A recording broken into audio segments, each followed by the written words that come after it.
বাসায় গিয়ে ঘুমাবেন, এমনি এমনি ঘুমাবেন না।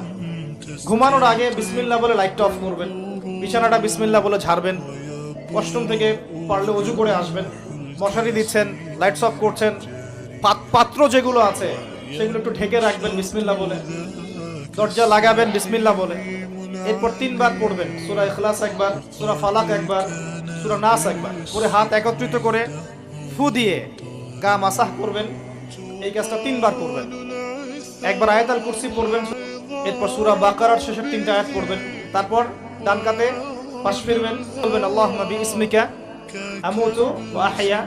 হাত নেবেন, হাতে গুনতে থাকবেন সুবহানাল্লাহ সুবহানাল্লাহ সুবহানাল্লাহ 33 বার, আলহামদুলিল্লাহ 33 বার, আল্লাহু আকবার 34 বার, ঘুমিয়ে যাবেন।